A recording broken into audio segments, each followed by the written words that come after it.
Hi friends, this is বানি and welcome to my channel. বন্ধুরা, আজকে আমি তোমাদের জন্য কিছু প্রতিদিনের ব্যবহৃত সেন্টেন্স দিয়ে এসেছি। দেখো, আজকে তোমরা প্রত্যেকটা সেন্টেন্সের মধ্যে দিয়ে কিছু না কিছু নতুন শিখতে পারবে। প্রত্যেকটা সেন্টেন্স আজকে অ্যাডভান্সড। তোমরা যদি তোমাদের কনভারসেশনটাকে আরেকটু অ্যাডভান্স করে তুলতে চাও, আজকের ভিডিওটা একদম তোমাদের জন্য। দেখো, এই ধরনের সেন্টেন্স আমরা প্রায় ব্যবহৃত শুনি, তাই প্রত্যেকটা সেন্টেন্সের সঠিক ব্যবহার তোমাদের জানা দরকার। আর যখন আমরা কিছু বাংলা বাক্যকে ইংরেজিতে ট্রান্সলেট করতে গিয়ে আটকে যাব, তখন আমাদের এই ধরনের সেন্টেন্সের ব্যবহার করতে হয়। প্রত্যেকটা সেন্টেন্সকে খুব মন দিয়ে দেখো। তো আজকের ভিডিওটা কিন্তু খুবই ইম্পর্টেন্ট হতে চলেছে, খুবই ফ্রুটফুল হতে চলেছে। তোমরা কোথাও যাবে না, আমার সাথে ভিডিওটা একদম শেষ পর্যন্ত থাকবে। যা চ্যানেলে নতুন, অর্থাৎ প্রথম আমার ভিডিও দেখছো, তারা প্লিজ চ্যানেলটাকে সাবস্ক্রাইব করে নিও। তাহলে যখনই আমি ভিডিও আপলোড করব, তোমরা নোটিফিকেশন পেয়ে যাবে। তো আর দেরি না করে চলো শুরু করা যাক আজকের ভিডিও। প্রথম সেন্টেন্সটা দেখো, সে মিথ্যেটা বলে পার পেয়ে গিয়েছিল। She got away with the lie. She got away with the lie. দেখো, গেট অ্যাওয়ে উইথ এর অর্থ হলো পার পেয়ে যাওয়া। এটা হলো একটা ফ্রেজাল ভার্ব। সেন্টেন্সে যখন আমরা বাংলা অর্থে যখন আমরা বোঝাতে চাইবো যে সে এটা করে পার পেয়ে গিয়েছিল, তুমি এটা করে পার পেয়ে যেতে পারবে না, তখন আমরা সেন্টেন্সে গেট অ্যাওয়ে উইথ এর ব্যবহার করে থাকি।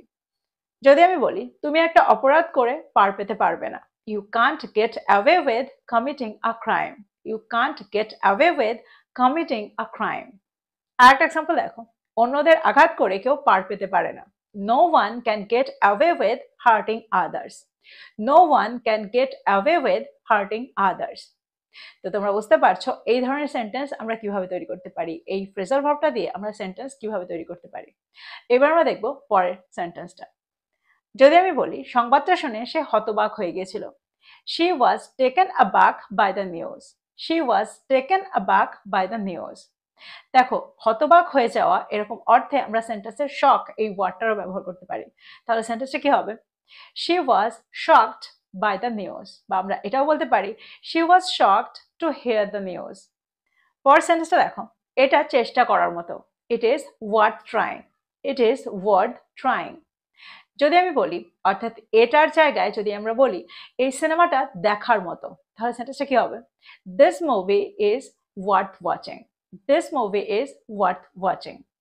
যদি আমি বলি এই জায়গাটা ঘোরার মতো, this place is worth visiting. This place is worth visiting. দেখো, সেন্টেন্সে যখন আমরা এই স্ট্রাকচারটা ব্যবহার করি, ওয়ার্ডদের ব্যবহার সেন্টেন্সে করি, তারপরে আমরা ভার্ব প্লাস আইএনজি ইং এর ব্যবহার করে থাকি। পরের সেন্টেন্সটা দেখো, শেষমেশ সে ওখানেই থেকে গিয়েছিল। হি এন্ডেড আপ স্টেইং দেয়ার। হি এন্ডেড আপ স্টেইং দেয়ার। দেখো, এন্ড আপের ব্যবহার আমরা সেন্টেন্সে তখন করি যখন আমরা বোঝাতে চাই শেষমেশ, শেষ পর্যন্ত, অর্থাৎ কোনো শেষ পরিণতি বোঝাতে আমরা সেন্টেন্সের স্ট্রাকচারটা ব্যবহার করে থাকি। শেষমেশ বা শেষ পর্যন্ত সে ঘরেই থেকে গিয়েছিল, সে ওখানেই থেকে গিয়েছিল। শি এন্ডেড আপ বা হি এন্ডেড আপ স্টেইং দেয়ার। যদি আমি বলি শেষমেশ আমরা ভ্রমণটা বাতিল করেছিলাম, we ended up cancelling the trip. We ended up cancelling the trip. শেষমেশ সে কেঁদে ফেলেছিল। She ended up crying. She ended up crying. এবার যদি আমি বলি সে কান্নায় ভেঙে পড়েছিল, she burst into tears. She burst into tears. দেখো, কোনো কিছুতে ফেটে পড়া, কান্নায় ফেটে পড়া, কান্নায় ভেঙে পড়া, এরকম অর্থে আমরা সেন্টেন্সে বার্স্ট ইনটু ব্যবহার করে থাকি। সে কান্নায় ভেঙে পড়েছিল, শি বার্স্ট ইনটু টিয়ার্স। পরের সেন্টেন্সটা দেখো, সে অপেক্ষা করতে করতে ক্লান্ত।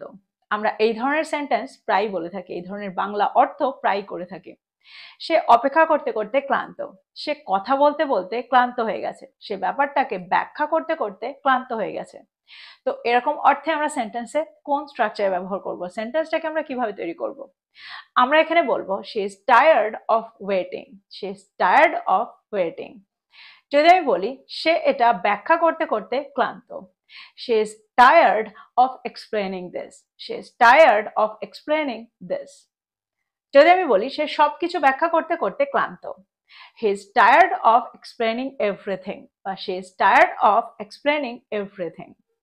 পরের সেন্টেন্সটা দেখো, তারা সারাদিন কাজ করতে করতে ক্লান্ত। They are tired of working all day. They are tired of working all day. যদি আমি বলি আমি একই কাজ করতে করতে ক্লান্ত, I am tired of doing the same thing. I am tired of doing the same thing. তো এই সেন্টেন্সগুলোর মধ্যে দিয়ে আমার মনে হয় তোমরা বুঝতে পারলে এই ধরনের সেন্টেন্স আমরা কত সহজে তৈরি করতে পারি। এবার আমরা দেখব পরের সেন্টেন্সটা। আমরা বাংলায় প্রায় বলে থাকি আমি ভ্রমণটার জন্য অধীর আগ্রহে অপেক্ষা করছি। সেন্টেন্সটা কি হবে? I am looking forward to the trip. I am looking forward to the trip. দেখো এখানে আমরা লুকিং ফরওয়ার্ড টু দ্য ট্রিপের ব্যবহার করেছি, কিন্তু এখানে যদি আমি কোনো কাজ করা বোঝাতাম, যদি আমি বলি আমি তার সাথে বা আমি তোমার সাথে দেখা করার জন্য অধীর আগ্রহে অপেক্ষা করছি, তাহলে সেন্টেন্সটা কি হবে? I am looking forward to meeting you. I am looking forward to meeting you. দেখো এখানে আমরা ফরওয়ার্ড টু এর পরে ভার্ব প্লাস আইএনজি ইং এর ব্যবহার করছি। পরের সেন্টেন্সটা দেখো, সে একটা ভালো ধারণা বার করেছিল। She came up with a good idea. She came up with a good idea. কোনো ধারণা বার করা, কোনো পরিকল্পনা বার করা, এরকম অর্থে আমরা সেন্টেন্সে কাম আপ উইথ এর ব্যবহার করি। যখন সেন্টেন্সটা পাস্ট টেন্সে থাকে তখন আমরা কাম আপ উইথ এর জায়গায় কেম আপ উইথ এর ব্যবহার করি। যদি আমি বলি সে একটা দারুণ পরিকল্পনা বার করেছিল, সেন্টেন্সটা কি হবে? He came up with a great plan. He came up with a great plan. পরের সেন্টেন্সটা দেখো, আমরা তর্ক বিতর্কের সময় বা ঝগড়ার সময় প্রায় শুনে থাকি তুমি তো খুব মিথ্যেবাদী, তুমি তো প্রচন্ড মিথ্যেবাদী, তুমি তো খুব মিথ্যেবাদী প্রমাণিত হলে। তো এরকম অর্থে আমরা সেন্টেন্সটাকে কিভাবে তৈরি করব? তখন আমরা বলবো you turned out to be a big liar. You turned out to be a big liar. যদি আমি বলি পরিকল্পনাটা তো ব্যর্থ হয়ে গেল বা পরিকল্পনাটা তো ব্যর্থ প্রমাণিত হলো, সেন্টেন্সটা কি হবে? The plan turned out to be a failure. The plan turned out to be a failure. তো তোমরা বুঝতে পারছো এই ধরনের সেন্টেন্স আমরা কিভাবে তৈরি করি। যদি আমি বলি আমার হঠাৎ একজন পুরনো বন্ধুর সাথে দেখা হয়ে গিয়েছিল, সেন্টেন্সটা কি হবে? I came across an old friend.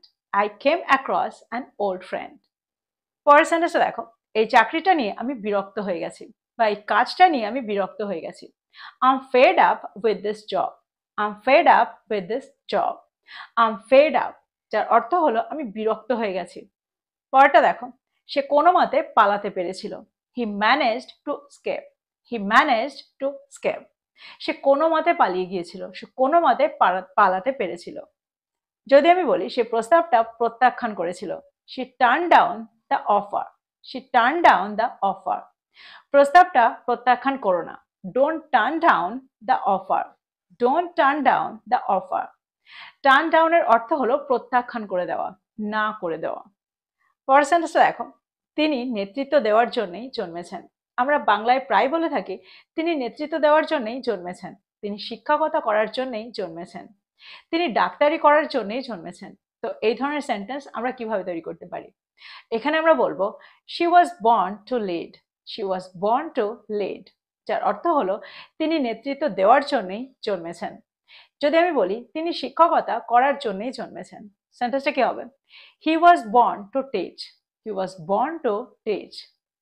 পরের সেন্টেন্সটা এখন, সে চাপে পড়ে মেনে নিয়েছিল। He gave in to pressure.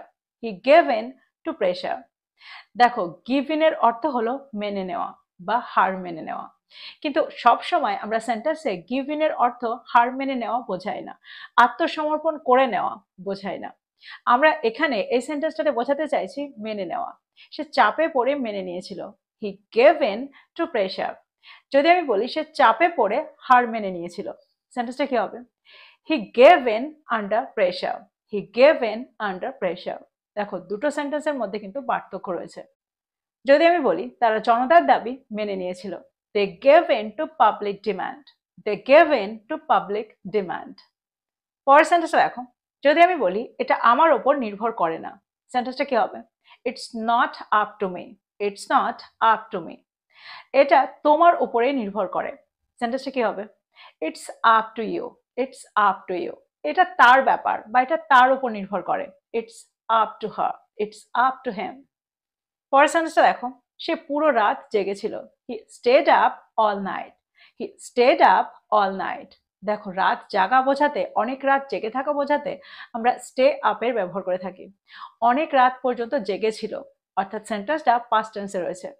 ঠিক সেই কারণে আমরা সেন্টেন্সে স্টেড আপের ব্যবহার করব। সে সারা রাত জেগেছিল। He stayed up all night. পরের সেন্টেন্সটা দেখো, সে শেষ মুহূর্তে পিছু হটেছিল। He backed out at the last moment. He backed out at the last moment. Back আউটের অর্থ হলো পিছু হটে যাওয়া, অর্থাৎ যেটা করার প্রতিশ্রুতি দিয়েছিল সেটা না করা। যদি আমি বলি সে এটাকে হালকাভাবে নিয়েছিল, she took it for granted, she took it for granted। এটাকে হালকাভাবে নিও না, don't take it for granted, don't take it for granted। তো তোমরা বুঝতে পারছো সেন্টেন্সটাকে আমরা কিভাবে তৈরি করছি। তো এই ছিল কিছু ইম্পর্টেন্ট সেন্টেন্স। আমার মনে হয় প্রত্যেকটা সেন্টেন্সের মধ্যে তোমরা কিছু না কিছু নতুন শিখতে পেরেছো। তো প্রত্যেকটা সেন্টেন্সকে নোট ডাউন করো, আর প্রত্যেকটা সেন্টেন্সের স্ট্রাকচার দিয়ে আরো সেন্টেন্স তৈরি করো, আর সেগুলোকে তোমাদের প্রতিদিনের কনভারসেশনে ব্যবহার করো। দেখবে খুবই তাড়াতাড়ি নিজেদের কনভারসেশনটাকে আর একটু অ্যাডভান্সড করে তুলতে পারছো, আর প্রচুর বাংলা বাক্যগুলোকে খুব সহজেই তোমরা ইংরেজিতে ট্রান্সলেট করতে পারছো। তো এই ছিল আজকের ভিডিও, এই ছিল আজকের টপিক। ভিডিওটা ভালো লাগলে লাইক করতে ভুলে যেও না, বন্ধুদেরকে শেয়ার করো যারা ইংরেজি শিখছে। So this is all about today. I will be back with another video. Till then, take care. Thank you for watching this video. Bye bye.